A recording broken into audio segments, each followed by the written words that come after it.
I'm an old man now, been around long enough to know that the woods can take more from you than they ever give back. Folks think camping is all about s'mores, fishing poles, and the smell of pine, but they don't talk much about what waits when the fire dies down and the dark settles in.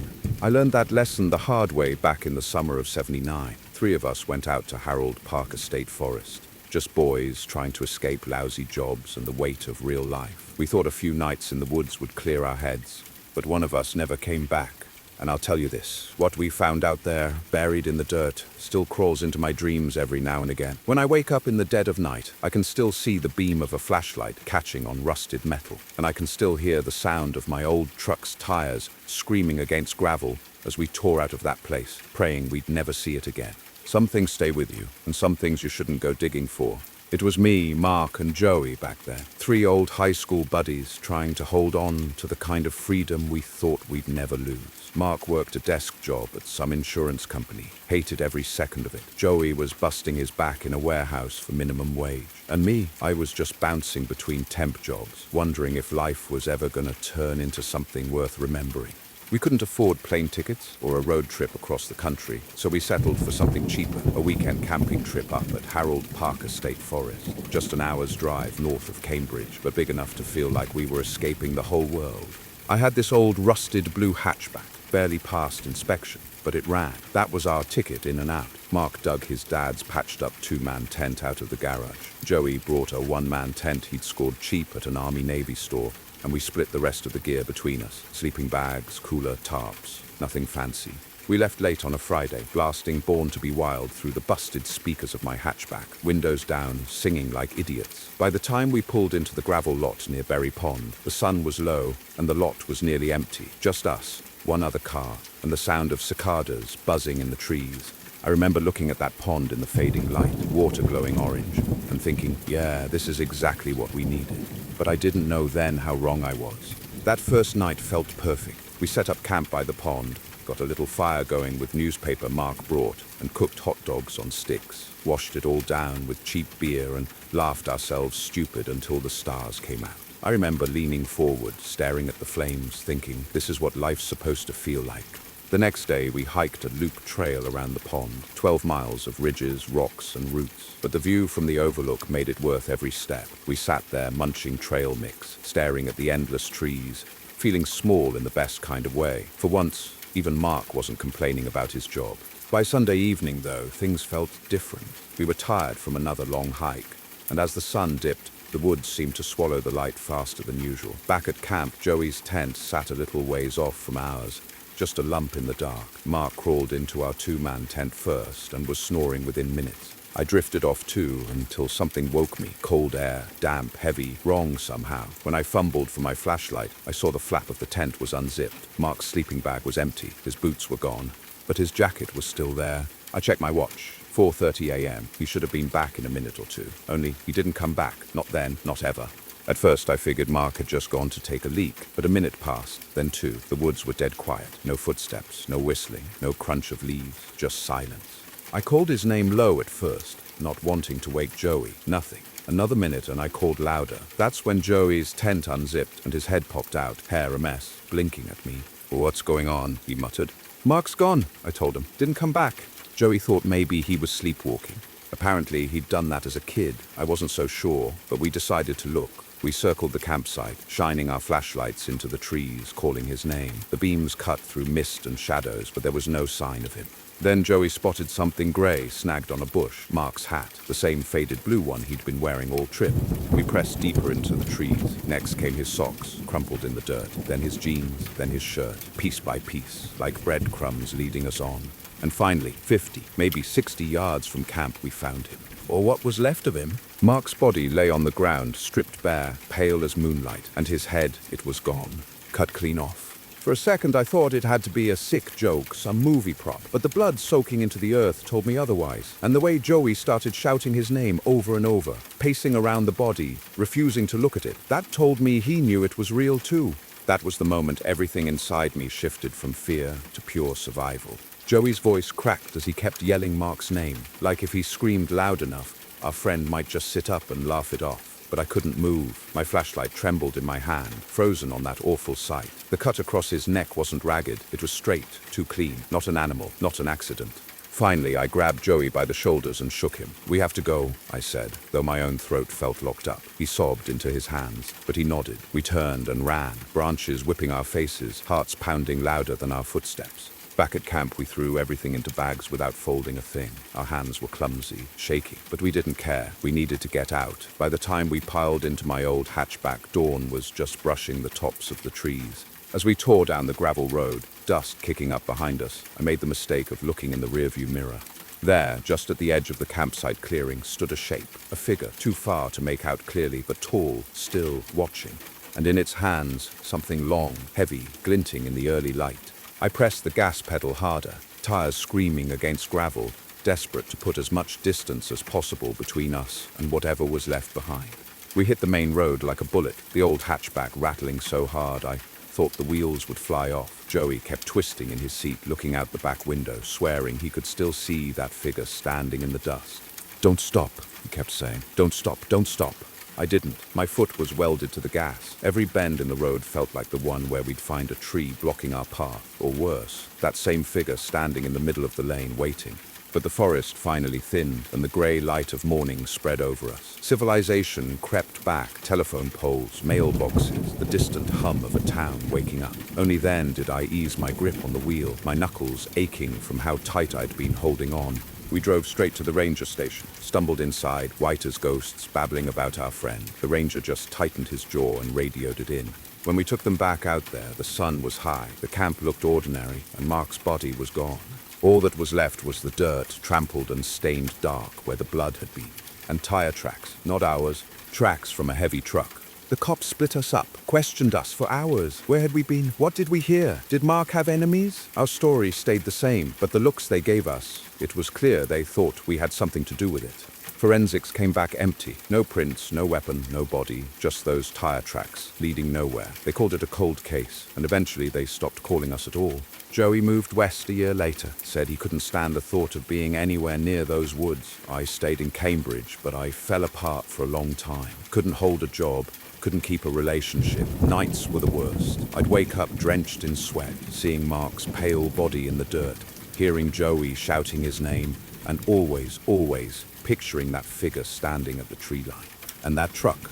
I don't know who was driving it or what they did with Mark's body, but sometimes, late at night, when the roads are quiet, I hear a low rumble outside my house, like a heavy engine idling just beyond the window. And I know in my bones, they're still out there, and they're not done.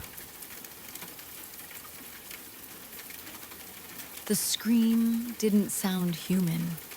That's the part that keeps me awake at night.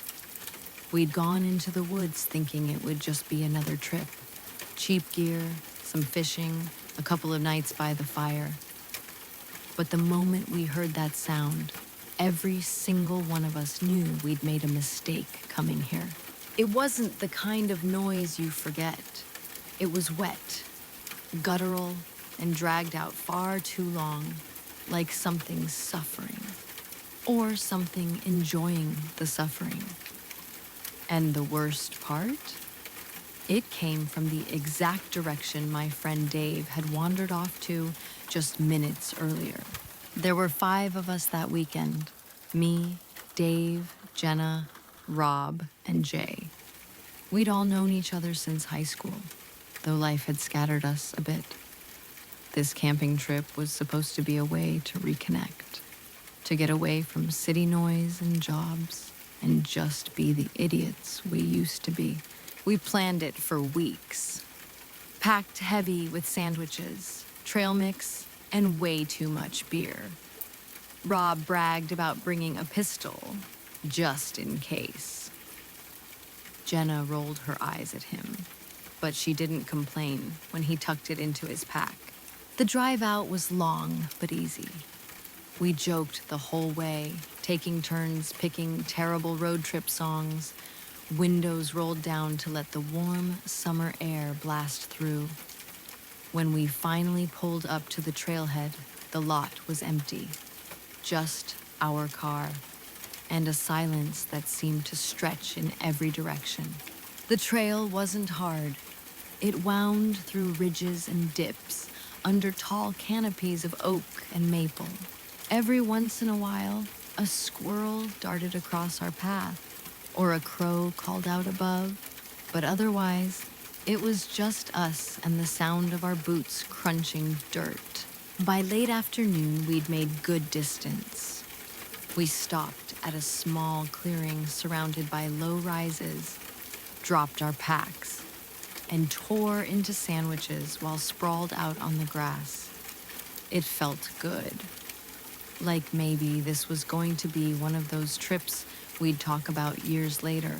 The forest was quiet, though. Too quiet, maybe. And when Dave got up, brushing crumbs from his jeans and muttering about needing to take a leak, none of us thought twice about it.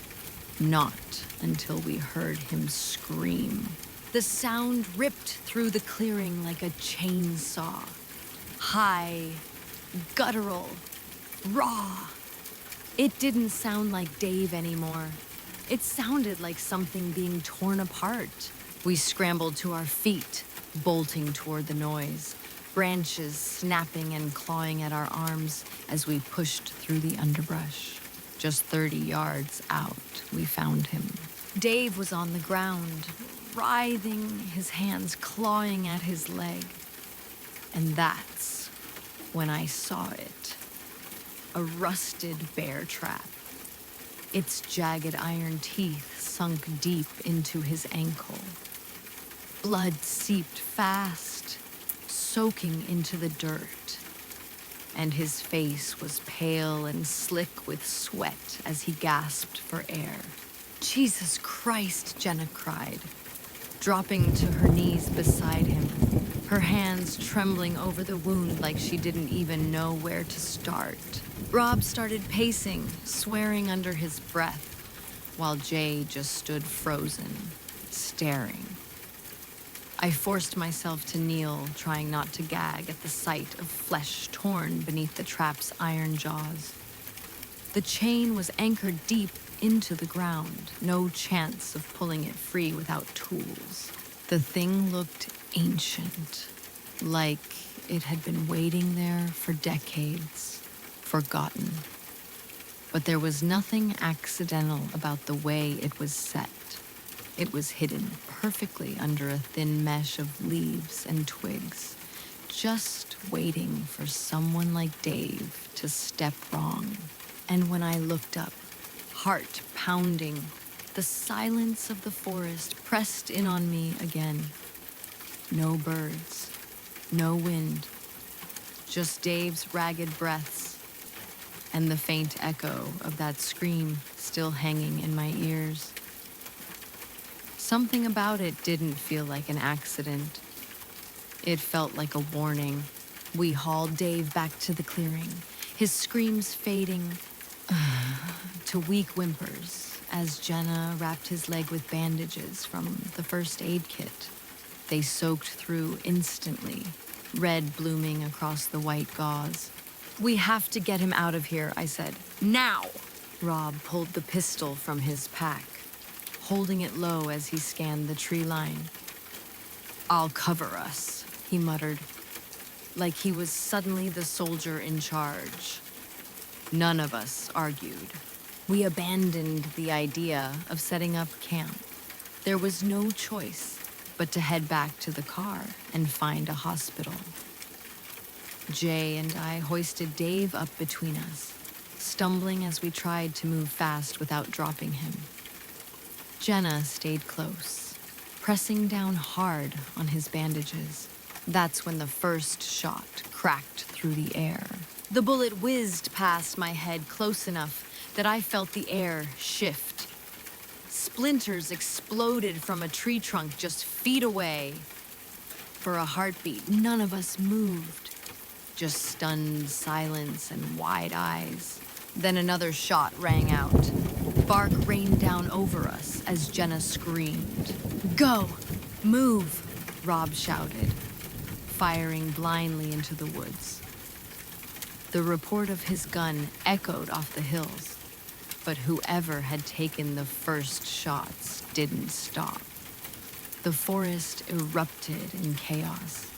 Our stumbling footsteps, Dave's groans, and gunfire trading back and forth. We dragged Dave, half running, half falling through the brush, hearts pounding as bullets snapped past us. Some close, some distant. It wasn't just random shooting. Whoever was out there was trying to drive us, herd us, like hunters pushing prey into a kill zone. By the time the trailhead came into view, my arms were shaking, lungs burning, but I didn't dare slow down. The car was our only chance, and all I could think was that we weren't supposed to make it back to it alive. We burst out of the tree line into the clearing where the car was parked, stumbling across the gravel like hunted animals. Jay yanked open the back door, and we shoved Dave inside, his blood smearing across the seat. Jenna climbed in with him, hands pressed hard against his mangled leg, whispering, "Stay with me, stay with me," over and over. I slammed the passenger door as Rob fired one last wild shot toward the trees. His face was pale, eyes wide, pistols shaking in his grip. Then, in the glow of the headlights, we saw it. Across the hood, nailed into the wood of a signpost at the edge of the lot, was another trap. Not hidden, displayed. Its jaws wide open, gleaming with fresh blood under the beam of our lights. And dangling from its rusted chain was a scrap of fabric, ripped, filthy, unmistakable. Dave's flannel shirt, the one he'd been wearing when we set out. He looked down at himself, confusion flickering across his face, as if he hadn't noticed it was missing. But I had seen it. I remembered. He'd still had it on when we pulled him out of that trap. And now, here it was, hanging in front of us, bloodied and taunting, as if someone or something had placed it there to remind us we were already marked. "Drive!" Jenna screamed, her voice breaking. Jay slammed the car into gear, tires spitting gravel as we shot down the narrow road. The forest closed in around us, shadows whipping past in the headlights, every branch looking like an arm reaching for the car. Shots cracked again in the distance. One slammed into the rear panel with a metallic thud.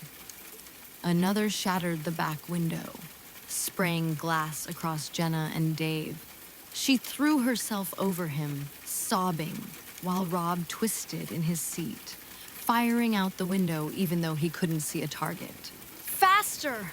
I yelled, gripping the dash so hard my knuckles burned. Jay's foot was already to the floor, the old sedan rattling like it might tear itself apart. The road twisted and bucked, and every turn felt like the one where we'd roll the car or meet a barricade waiting for us.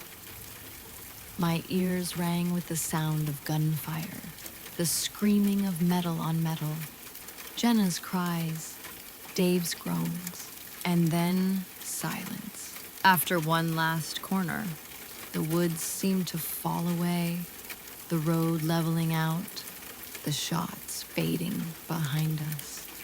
All that was left was the roar of the engine and our own ragged breathing. We didn't speak. None of us dared. It was like if we opened our mouths, we'd invite whatever was behind us to follow us home. We didn't stop until we saw the first gas station lights on the edge of town. Jay pulled in fast, tires squealing, and we spilled out of the car, yelling for help. An ambulance came quick, the paramedics loading Dave up and rushing him away, while the rest of us stood there shaking, covered in his blood and broken glass. When the cops arrived, we told them everything about the trap, the gunfire, the shirt nailed to the post. They listened, took notes, but their eyes said it all. They didn't believe a word. A ranger went out the next day, but the report came back clean. No traps, no shell casings, no blood. Just a campsite and some beer cans.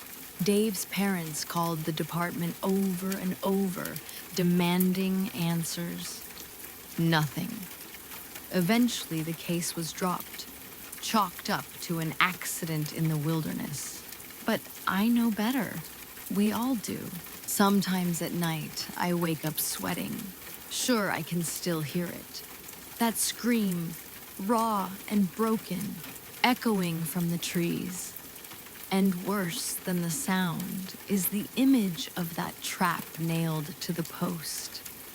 Dave's shirt swaying in the night air. It wasn't just a warning, it was a promise. And I know, deep down, that whoever set those traps is still out there, waiting for someone else to wander too far off the trail. We thought it was going to be just another weekend camping trip. Cheap beer, a fire, and a few hours of sleep under the stars. But by the time we left that forest, one of us was bleeding. All of us were terrified, and I swore I'd never set foot in the woods again. It started with a scream, a sound so raw and guttural it sliced through the night air and froze me where I sat by the fire. I'll never forget that moment, because it was the instant I knew we weren't alone out there. It was supposed to be simple. Just me, my cousin Ben, and our buddy Travis. 3 guys with a free weekend and nothing better to do than drive a couple of hours out of town into state park land. We'd been on plenty of camping trips before, and this one wasn't meant to be any different. We packed light, a tent, sleeping bags, a cooler full of cheap beer and hot dogs, a bag of marshmallows, and a beat-up hatchet that had belonged to Ben's dad for years. Travis brought along his Bluetooth speaker, swearing that no camping trip was complete without blasting classic rock under the stars. The drive was long, but the kind where time passes quick because you're laughing too much to notice. Windows down, smoke from Travis's cigarette blowing back in my face, Ben drumming on the dashboard in rhythm with the music. It felt like summer should feel. Warm air, no responsibilities, and just the open road ahead.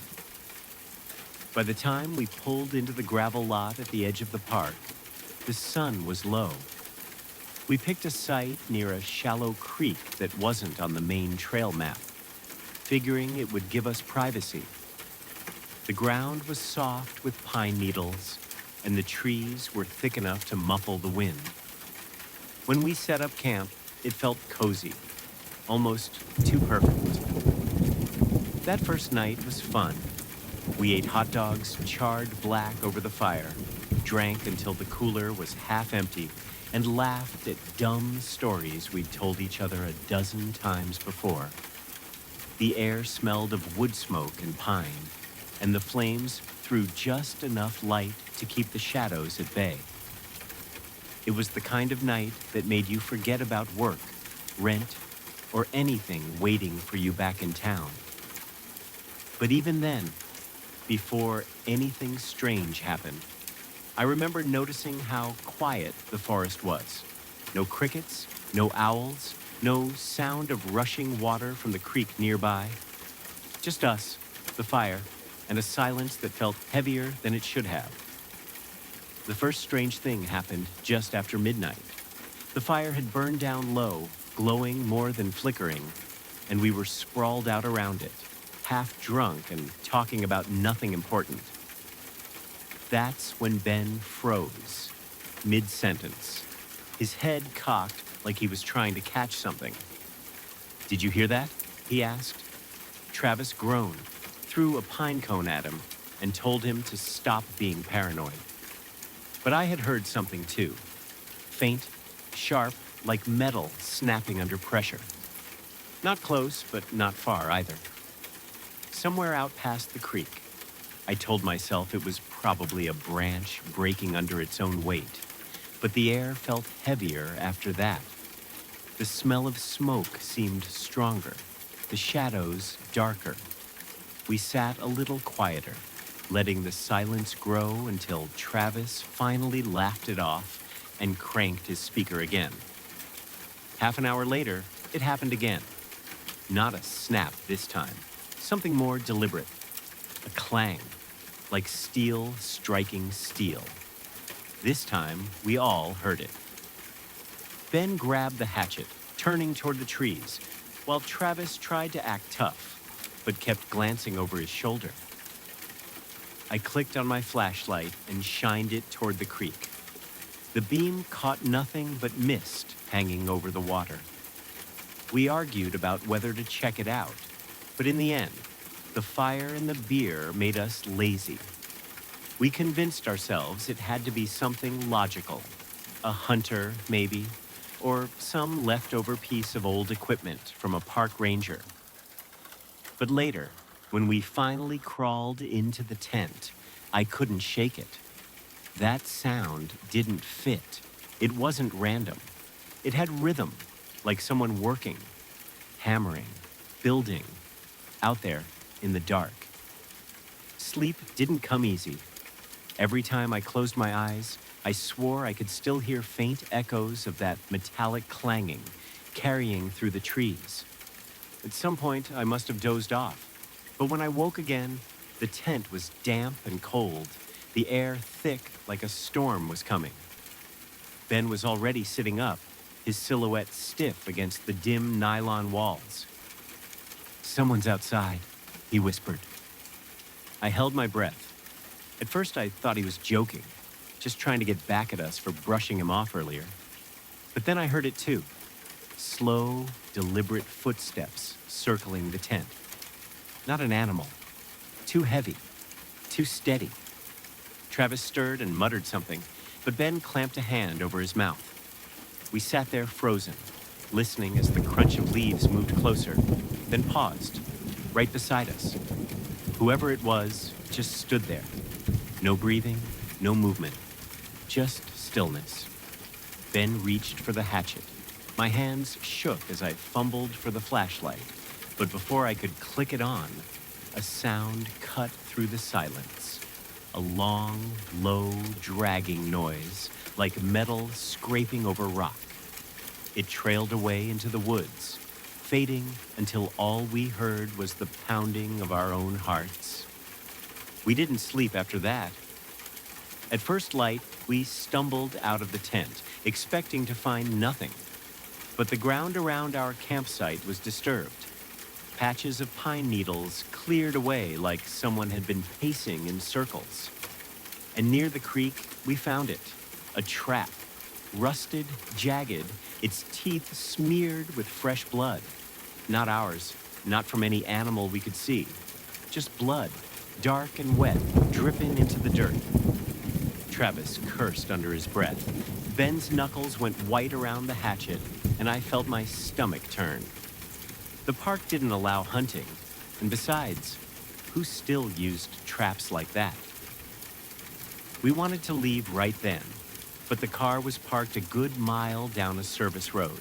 We convinced ourselves we'd be fine if we stuck together until evening, pack up early, and head out before dark.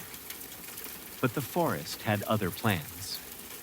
That afternoon, while gathering wood, Travis stopped dead in his tracks and called us over. There, hanging from a tree branch about 10 feet up, was a piece of clothing, a torn flannel shirt, stiff with dried blood. And just below it, etched into the bark with something sharp, was a crude symbol.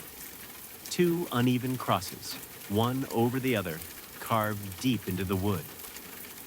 That was when I realized whatever was out there, it wasn't random. It was watching us, and it wanted us to know. By dusk, none of us were laughing anymore.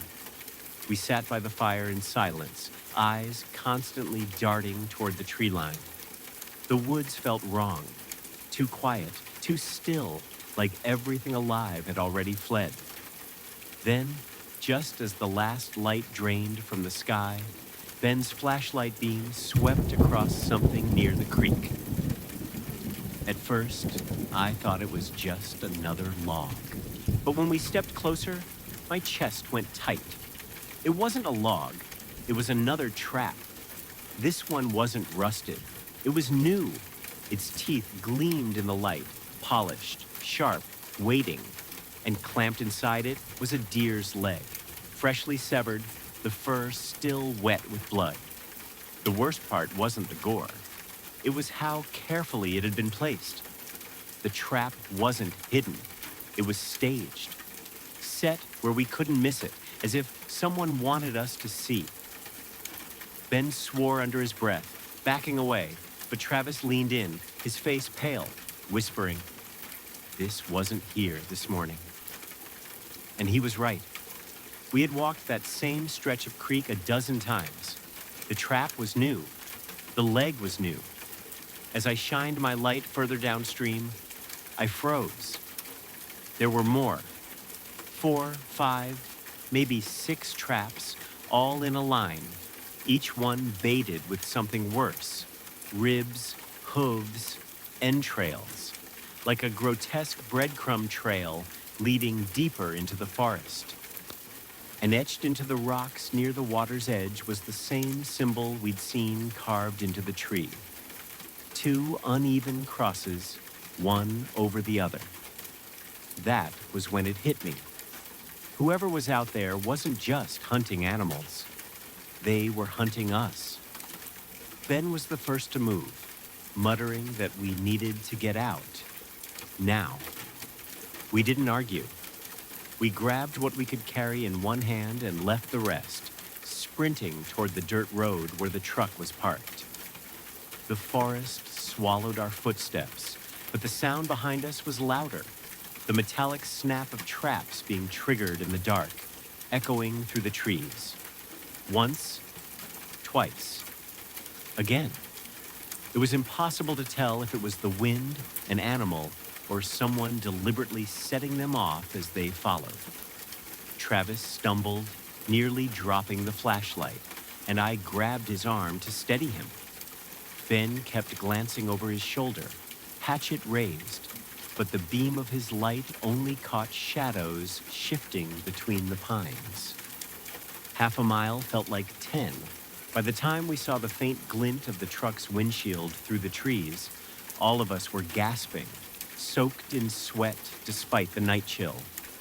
Then, from somewhere behind us, came the scream.